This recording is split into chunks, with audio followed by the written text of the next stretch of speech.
हम अपने हृदय में अपनी पत्नी को स्थान दें, लेकिन उसके साथ हमारा भी तो स्थान होना चाहिए वहाँ पे।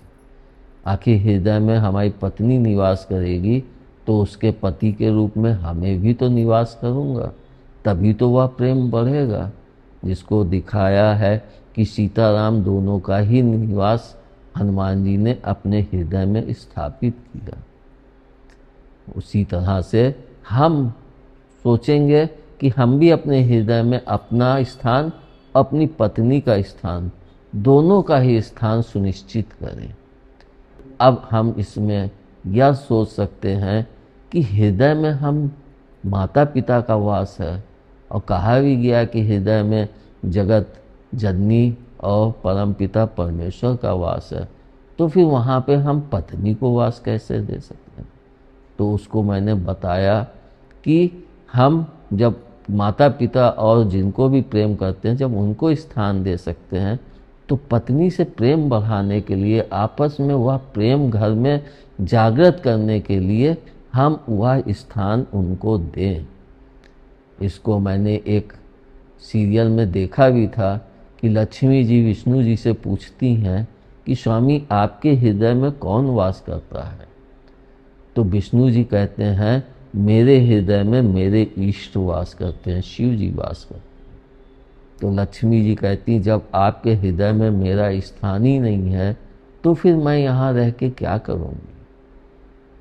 इसका सबसे बड़ा कारण ही यही होता है कि जब हम अपने हृदय में जो पत्नी हमें प्रेम दे रही है उसको ही स्थान नहीं दे रहे हैं, तो अपने जीवन रूपी इस वृक्ष में उसको कहाँ से स्थान दे पाएंगे? अब हम यह सोचेंगे कि हम पत्नी को अपने हृदय में स्थान कैसे दें, जबकि मैं कह रहा हूँ कि पत्नी के साथ हमें स्वयं भी वहाँ अपना स्थान ग्रहण करना चाहिए। तो ऐसा कैसे संभव है? और हम अपने इष्ट को भी स्थान दें, लेकिन इष्ट का ध्यान मस्तिष्क में करने को कहा गया। तो हमारे हृदय में कौन स्थान, कौन ऐसा है जो वह स्थान को प्राप्त कर सके? आजकल अगर मैं कहूँ कि हम शिव को स्थान दे दें तो लोग कहेंगे ये हिंदू है, मैं मुसलमान हूँ, मैं ईसाई हूँ, मैं ये हूँ, मैं कैसे स्थान दे दूँ? मैं इस क्रिया को नहीं कर पाऊँगा। इसलिए हमने एक अलग ही मार्ग चुना, जिसको हम लोग सभी जितने भी हमारे पूर्वज हुए हैं, और अनेक धर्मों में भी कहा गया है कि सबका मालिक एक है और वह प्रकाश पुंज के रूप में है। तो हम अपने हृदय में सिर्फ प्रकाश को स्थान दें, मतलब जो सबका मालिक एक है परमपिता परमेश्वर, तो हम उनको प्रकाश के रूप में, अब हम प्रकाश का तो नाम उच्चारण कर सकते हैं, तो हम अपने हृदय में पुरुष अंश के रूप में प्रकाश को स्थान दें, और स्त्री अंश के रूप में कि अपनी पत्नी को, कि अगर पत्नी है तो वह प्रकाश के रूप में, पुरुष रूप में प्रकाश को स्थान दे, पुरुष है तो वह भी प्रकाश के रूप में पुरुष को ही स्थान दे, और पत्नी के रूप में आदि शक्ति। आदि शक्ति मतलब प्रथम शक्ति। यह किसी भी धर्म से नहीं, सभी में प्रथम शक्ति कौन है यह कोई नहीं जानता, तो सिर्फ प्रथम शक्ति आदि शक्ति। अब हम इसको अपने हृदय में मजबूत कैसे करें? हम ये जान गए कि हम अपने हृदय में प्रकाश, परमपिता के उस अंश प्रकाश स्वरूप को स्थान दें, और माता के रूप में आदि शक्ति मतलब प्रथम शक्ति, जो प्रभु से अलग होकर प्रथम शक्ति उत्पन्न हुई, उनका वास्तविक नाम कोई भी नहीं जानता, लेकिन सब आदि शक्ति मतलब प्रथम शक्ति के रूप में ही उनका वर्णन करते हैं।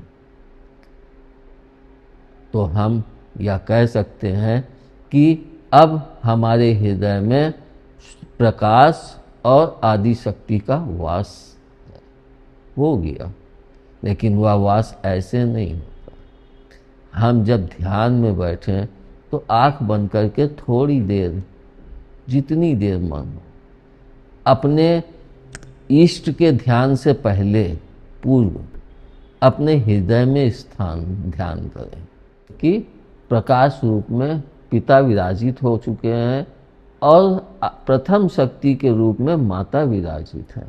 अब हम उसमें अपना स्थान कैसे दें?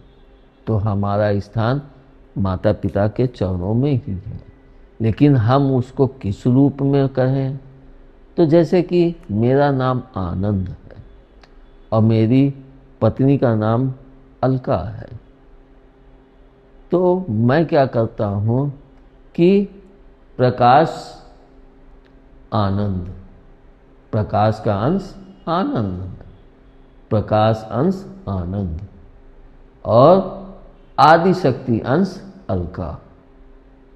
तो जब हम इस तरह से उच्चारण करते हैं कि जैसे हमने अपने इष्ट का जप करने से पहले थोड़ी देर पहले बस आंख बंद करके अपने हृदय में ध्यान को केंद्रित करें और प्रकाश अंश आनंद, आदि शक्ति अंश अलका। लेकिन इसका उच्चारण मुंह से नहीं निकलना चाहिए, हम अपने अंदर ही अंदर इसको उच्चारण करें।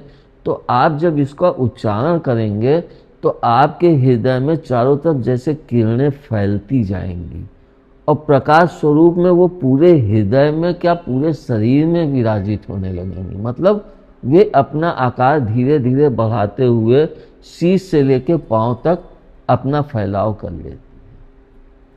जब हमारे पूरे शरीर में प्रेम का फैलाव हो जाता है तो हमको एक दिव्य आनंद की अनुभूति होने लगती है। इसको अब आप करेंगे और जितने भाव से अपने हृदय में अपने ध्यान को टिकाएंगे और इस क्रिया को करेंगे तो मैं यह जानता हूँ कि आपका पत्नी के प्रति प्रेम धीरे धीरे बढ़ना आरंभ हो जाता है। और जब आप इसका जप करेंगे तो आपकी पत्नी का प्रेम अपने आप आपकी तरफ आकर्षित होने लगेगा और घर में एक प्रेम भरा वातावरण निर्मित होने लगता है। कुछ लोग कहेंगे जैसे मेरी शादी नहीं हुई तो मैं इसको कैसे प्रयोग कर सकती हूँ? अपने भाई को या अपने माता पिता को इस रूप में वे उच्चारित करके देखें, उनको इसका अनुभव होगा। बिना अनुभव के कुछ भी करना गलत होता है, तो हम पहले इसका अनुभव कर लें।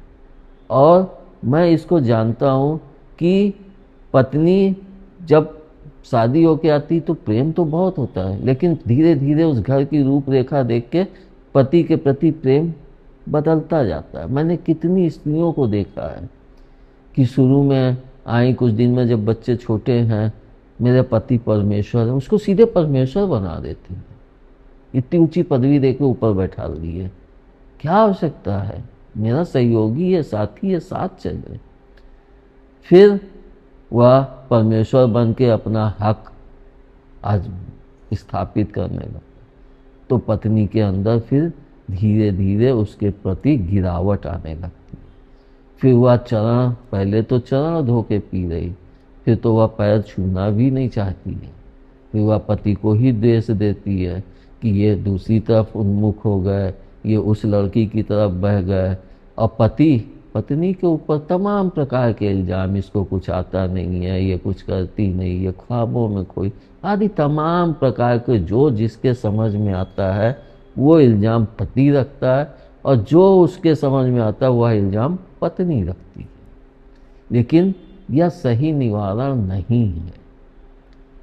हम लोग पश्चात को ही देख के तो डाइवोर्स तुरंत के तुरंत चाहते हैं, लेकिन हम लोग अपने इस शरीर रूपी मशीन को कितना समझ पाए। हम लोग दुनिया समझने चले हैं, लेकिन अपने शरीर रूपी इस मशीन को नहीं समझ पाए कि इसमें हम प्रेम कैसे जागृत करें, इसमें हम ज्ञान कैसे जागृत करें। अरे ज्ञान तो छोड़ दो, प्रेम से तो संसार बंधा हुआ है। हम अपनी पत्नी को नहीं प्रेम कर सकते जो हमारी प्रथम शक्ति है। जैसे प्रभु की प्रथम शक्ति आदि शक्ति कही गई, प्रथम शक्ति, वैसे ही हमारे जीवन में जो पहले शक्ति आती है वह हमारी पत्नी ही होती है। चाहे वह प्रेम करने के पश्चात आई हो या फिर अरेंज मैरिज शादी करके आई हो, लेकिन हम दोनों ही तरह से सर्वप्रथम अपने दिल में स्थान पत्नी को ही देते हैं, लेकिन कंट्रोल दिमाग से करना चाहते हैं। यहीं पे हम लोग फेल हो जाते हैं। अगर हम स्थान दें तो 10 मिनट 15 मिनट इस तरह से हम पहले अपने हृदय में ध्यान को केंद्रित करें।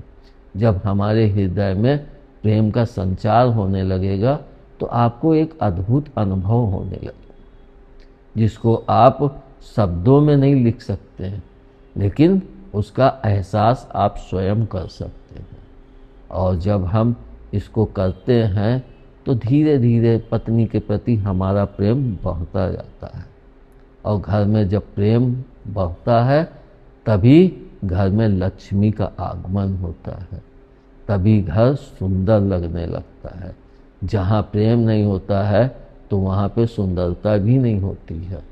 और इसको अगर आप बहुत अच्छे से देखना चाहो तो आप देखो, एक माँ के हृदय में जो प्रेम होता है, उसके हृदय में कितना प्रेम होता है कि वह अपने बच्चे को कष्ट होने के कारण उसको को दिन भर लादे रहे, दिन भर उसका ख्याल करती है, रात में सोते समय भी बच्चे का ख्याल रहता है। उसने अपना दिल दे दिया बच्चे को, और अपने दिल में उसने बच्चे को स्थान, तो उसको कुछ भी कष्ट होता है, जैसे वह गिर गया या उसको चोट लग गई, तो सबसे पहले माँ को एहसास हो जाता है, क्योंकि वह दिल से जुड़े हुए हैं। और पति या पत्नी में तो नहीं होता है। क्यों? क्योंकि वे दिल से नहीं जुड़े हैं। तो हम पति पत्नी अगर दिल से जुड़ लें तो मैं यह जानता हूँ कि जो आज डाइवोर्स के इतने केस चल रहे हैं, और अगर पति पत्नी दोनों सच्चाई के साथ इस मार्ग को अपनाएं तो धीरे धीरे उनके अंदर भी वह प्रेम पनपने लगेगा। स्वरूप चेंज हो जाते हैं, मगर बाकी सारी मशीनरी जो दूसरी स्त्री में है वही हमारी धर्म पत्नी में है, जो दूसरे पुरुषों में है मशीनरी वही हमारे पति में है। तो हम एक में ही खुश रहना चाहें, सीखें और खुश रहें भी। हमारे इष्ट शिव जी भी एक पत्नी व्रत का धर्म निभाए। रामचंद्र जी मर्यादा पुरुषोत्तम थे, उन्होंने भी एक पत्नी का धर्म निभा के हमको यह शिक्षा दी कि एक पत्नी का धर्म निभाओगे तो जीवन में शांति और सुख दोनों की ही प्राप्ति होती रहेगी, और तुम एक लंबा जीवन जी सकोगे। इसलिए हम इस क्रिया को करें। इसमें कोई ज़्यादा समय भी नहीं देना है, मुश्किल से मुश्किल 10 से 15 मिनट अपने हृदय में वो स्थान दें। लेकिन इसमें भी आप यह मत सोच लीजिएगा कि मैं उस लड़के को चाहती हूँ और वो मुझे नहीं चाहता है, तो लाओ मैं इस क्रिया को करके उसका ध्यान अपनी तरफ खींचूँ। तो वह चीज़ इतनी जल्दी संभव नहीं होगी, क्योंकि उस लड़के ने किसी और को अगर अपने हृदय में स्थान दे दिया है तो फिर वहाँ पे वो आपको स्थान देने में इतनी जल्दी तैयार नहीं होगा, और आप लाख चेष्टा भी करेंगी तब भी वह वहाँ से लौट के वापस ही आप तक आएगा। इसलिए यह प्रयोग वहीं करें जहाँ पे आपका प्रेम हो या फिर आप पति पत्नी हो। और मैं यह भी चाहता हूँ कि अगर आप लोग इसको करेंगे तो मैं ज़रूर से ज़रूर यह जानता हूँ कि हमारा यह शरीर जो मशीन प्रभु ने एक अद्भुत मशीन है, इसके अंदर क्या चीज़ नहीं है, शक्तियाँ हैं, इलेक्ट्रिक है, वायु है, जल है, क्या चीज़ नहीं है जो बाहर है और अंदर नहीं है, सब कुछ है। लेकिन हम बाहर का तो सब कुछ जानना चाहते हैं, अंदर जानने की कला सिर्फ ध्यान योग है। हम सिर्फ ध्यान योग से, तो मैं इतना आपसे नहीं कह रहा हूँ कि आप 2-4 घंटे बैठ के ध्यान करो, सिर्फ इतना कि आप 10-15 मिनट अपने हृदय में अपनी पत्नी को वह स्थान दें, और पत्नी अपने हृदय में पति को वो स्थान दे, ताकि हम अपने जीवन चक्र को संपूर्ण करने में दोनों में वह प्रेम हो और एक अटूट लगाव हो जिसको कोई तोड़ ना सके। जैसे कि कहते हैं कि फेविकोल का जोड़ टूटे नहीं टूटता है, वैसे ही हम स्त्री पुरुष मतलब परम पिता के सूर्य प्रकाश अंश और आदि शक्ति की अंश हमारी धर्म पत्नी, दोनों का एकदम ऐसा जोड़ हो कि दोनों के बीच में इतना प्रेम हो कि कोई अगर बीच में द्वेष भी डालना चाहे तो वह नहीं डाल सकता है। इसका कारण सबसे बड़ा यह होता है कि हमने अपने हृदय में अपनी पत्नी को ही स्थान दिया है और हम दोनों के बीच में बहुत अटूट प्रेम है। तो हम दोनों इधर भी अपने हृदय में मतलब पुरुष के हृदय में पत्नी के साथ ही पुरुष भी स्थित है और पत्नी के हृदय में वे अपने साथ साथ अपने पति को भी स्थान दिए, तो परम पिता माता भी स्थित हो गए और उनके अंश के रूप में हम दोनों भी स्थित हो गए। तो आप यह जानिए कि फिर जब दिल में शांति हो जाती है तो दिमाग अपने आप शांत होने लगता है। जब तक दिल नहीं शांत होता है तब तक दिमाग नहीं शांत होता है, और दिल से बिना गुजरे हुए हम दिमाग तक नहीं पहुंच सकते। लेकिन हम लोग कोशिश करते हैं कि हम दिमाग से चलें, दिल की कोई आवश्यकता नहीं है। लेकिन हम यह भूल जाते हैं कि बिना दिल के यह शरीर भी बेकार है। इसलिए जब दिल के बिना यह शरीर बेकार है तो प्रेम के बिना यह संसार भी बेकार है और हमारा घर भी बेकार है। इसलिए प्रेम फैलाओ और प्रेम लुटाओ, तब प्रेम प्राप्त करोगे। लुटाओ किस पे?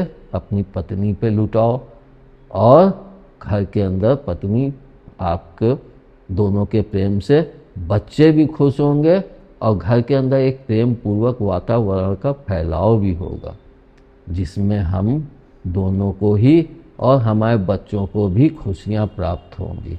धन्यवाद। जय महाकाल। जय महाकाली।